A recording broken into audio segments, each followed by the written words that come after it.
Hey everybody, so Mike with Envirorscape LA just giving you an update on what we got done today. This is our second day of landscaping here on the job, and so we've got the planting done and we've got all the drip irrigation installed. You can see the lines there.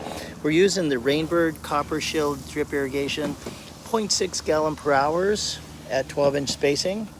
And we did use spray heads here. We're going to put the tops on these. We have grass coming tomorrow, which is fabulous. So it's a native mow-free grass. You don't have to cut it. You never have to cut it. And it's a native grass, a native lawn, so it's going to be really cool. So this is kind of how it ended up. Here's the sprinkler valves. So so I showed you the Rainbird Copper Shield drip. This is the Rainbird valves. You see the two on the left have the drip irrigation filters. The one on the right, not so, because that's going to be for the grass. There's the Rainbird ESP timer. No, it doesn't read your mind. It stands for extra simple programming. And then here we go. We need a little bit more mulch, which we're going to bring tomorrow. And then we have the shredded bark. You can see these beautiful trees. Here's this is called the coffee berry. It's a California native. Muhlenbergia deergrass, super drought tolerant. Fuji apple. So we've kind of mixed in a lot of California natives with California friendly and fruit trees. So here's a Fuji apple.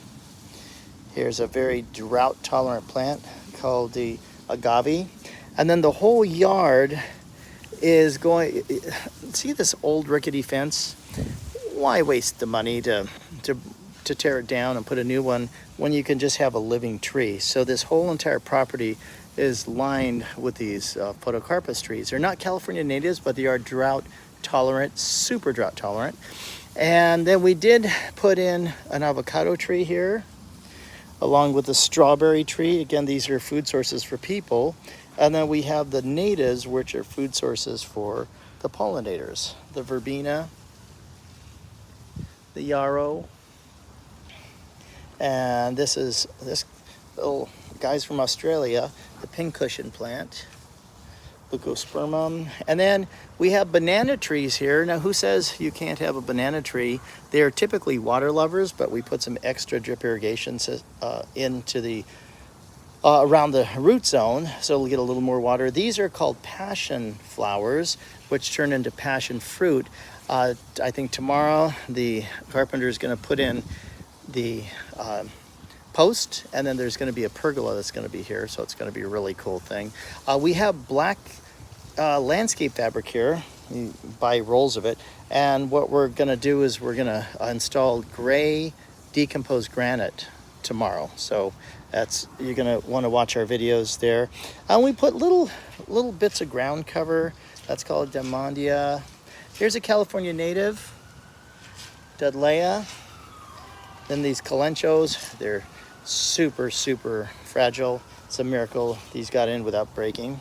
And so it's kind of a nice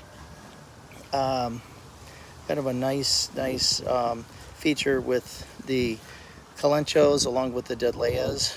And then you can just picture there's going to be a pergola here. Well, it means it's a structure with a kind of a semi-roof over it. We have the drip irrigation done over here, and we've covered it all with mulch. The job's not done unless it has mulch. And then here's a guava tree, so that's a fruit tree, along with another lemonade berry, a coffee berry, excuse me. And then this is called sedum. Kind of an interesting look to it. Here's a California native. That's a California fuchsia. And then you can see this isn't quite done because it actually has the have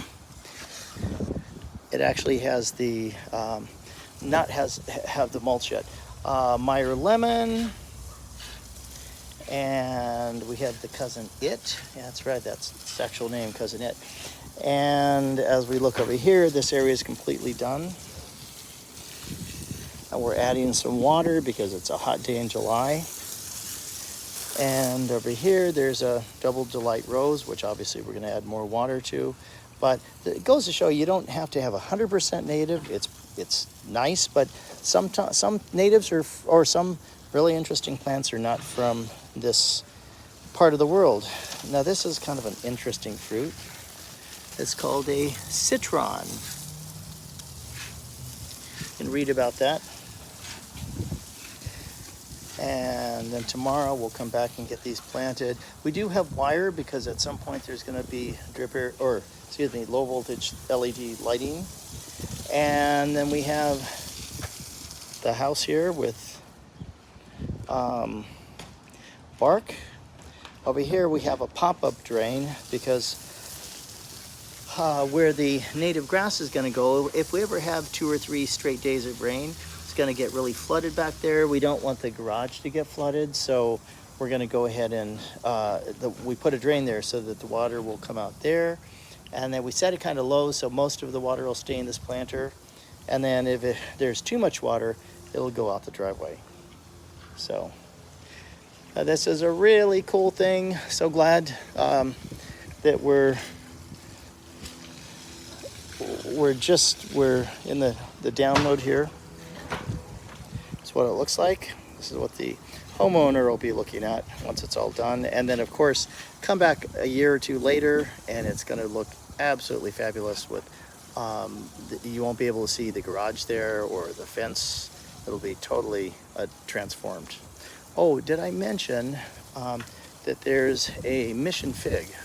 That's what this big 6-foot tree is also. So we're gonna keep up to date on this. Thanks for joining me, Mike with Enviroscape LA. When you think of regenerative landscapes, think Enviroscape LA.